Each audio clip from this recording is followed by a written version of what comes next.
E aí, já parou para pensar como nasceu uma das profissões mais importantes para a economia moderna? Hoje, a gente vai contar a história da auditoria no Brasil, como é que uma prática que começou estrangeira e totalmente opcional acabou se tornando uma peça-chave obrigatória e super regulamentada por aqui. Fica com a gente para descobrir. E para começar essa viagem no tempo, olha só que relíquia! Esse documento aqui é de 1903. Ele é basicamente o nosso ponto de partida, a primeira prova concreta de um trabalho de auditoria feito no Brasil que a gente conhece. É o Marco Zero, sabe? E ele já nos conta uma coisa super importante. Tudo começou por causa do dinheiro e das empresas que vinham de fora. E o nosso roteiro de hoje vai ser o seguinte. A gente começa lá nos primeiríssimos registros, bem tímidos ainda. Depois, vamos ver a chegada das grandes firmas internacionais, que mudou o jogo. Em seguida, o momento em que as leis brasileiras entram em campo e definem o papel do auditor. E para fechar, vamos entender como esse conhecimento foi parar na sala de aula e qual é a função do auditor nos dias de hoje. Ok, vamos lá, direto para as origens. Bem antes da auditoria ser essa profissão toda estruturada que a gente conhece hoje, os primeiros sinais dela já começavam a aparecer por aqui. Pensa numa época de pioneirismo total. A ideia de ter alguém de fora, independente, para checar as contas era só uma sementinha, uma coisa bem rara mesmo. E essa linha do tempo aqui, olha, ela mostra direitinho esses primeiros passos. Lá em 1862, a palavra auditores já aparece num documento oficial, mesmo que de um jeito bem vago. Aí pula para 1903 com aquele certificado que a gente acabou de ver. E, em 1911, um ponto de virada. A primeira gigante da auditoria mundial abre as portas no Brasil. Percebe o padrão? Tudo isso era puxado por empresas estrangeiras.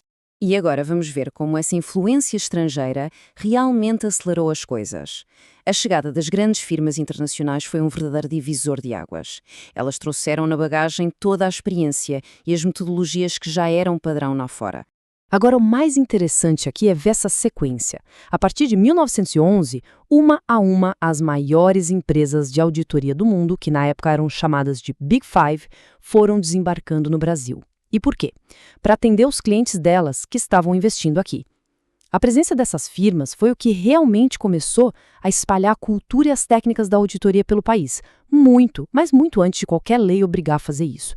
E é aqui que a nossa história tem uma virada de roteiro. A gente sai de uma prática que era voluntária, quase um luxo, para entrar na era da regulamentação. É um momento em que o Estado brasileiro olha para a auditoria e diz: ok, isso aqui é importante demais, precisa ter regra. Anota bem este ano, 1965. Se a gente tivesse que apontar um momento exato em que a auditoria deixa de ser só uma prática importada e vira uma instituição brasileira de verdade, seria esse.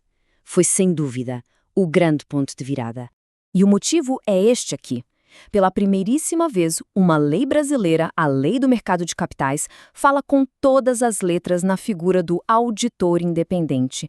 Isso foi, uau, revolucionário.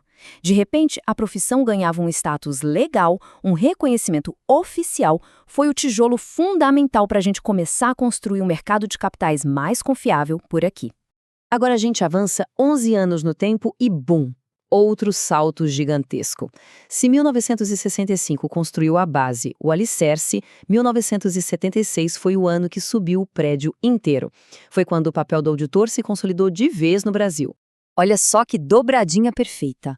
Uma lei criou o xerife do mercado, a CVM, que fiscaliza todo mundo, e a outra lei criou a regra do jogo mais importante, a obrigatoriedade.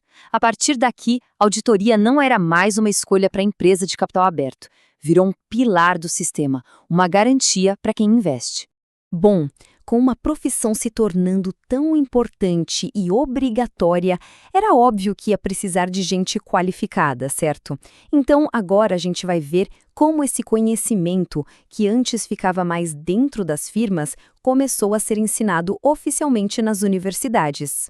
E o mais curioso de tudo é que o reconhecimento acadêmico veio bem antes da lei que tornou a auditoria obrigatória. Pensa só. Já em 1945, o governo definiu que a auditoria tinha que ser uma matéria na Faculdade de Ciências Contábeis. Isso mostra que, mesmo naquela época, já existia uma visão de que essa área ia se tornar essencial. E tem um detalhe dessa época que é simplesmente fantástico. Existia um certo preconceito, uma xenofobia mesmo, com a palavra auditoria, por ser estrangeira. Tanto que o nome oficial da matéria virou Revisões e Perícia Contábil. E essa citação aqui de 1946 mostra bem essa resistência. O autor falando dos puristas que achavam o termo um barbarismo. Imagina só! Outro passo fundamental foi a publicação do primeiro livro sobre o assunto no Brasil em 1957. O curso de auditoria do professor Lopes de Sá foi um marco, porque ele pegou o que tinha de mais avançado no mundo, dos Estados Unidos, da Inglaterra, da Argentina, e compilou tudo.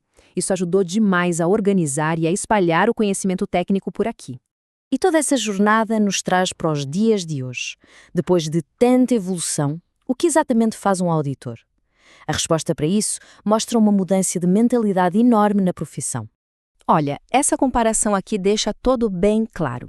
Antigamente, a ideia que se tinha era que o auditor era uma espécie de detetive, sabe? Um caçador de fraudes. Hoje, claro que encontrar problemas ainda é importante, mas o objetivo principal é outro, é muito mais amplo. É analisar os números da empresa como um todo e emitir uma opinião técnica dizendo se aquelas informações representam a realidade de forma justa. E no fim das contas, por que é toda essa história tão importante? Porque é essa evolução de um século que permite que a gente olhe o balanço de uma grande empresa e confie naqueles números. A opinião do auditor funciona como um selo de segurança. É essa confiança que faz o mercado de capitais girar de forma saudável. E assim, a gente termina essa viagem pela história olhando para o futuro. A profissão se firmou, se tornou essencial, mas o mundo não para de mudar. Com inteligência artificial, novos tipos de ativos, a complexidade dos negócios só aumenta. Então, a pergunta que fica é: quais são os novos desafios para continuar garantindo a confiança e a transparência no nosso mercado? Essa é a questão que vai definir o próximo século da auditoria.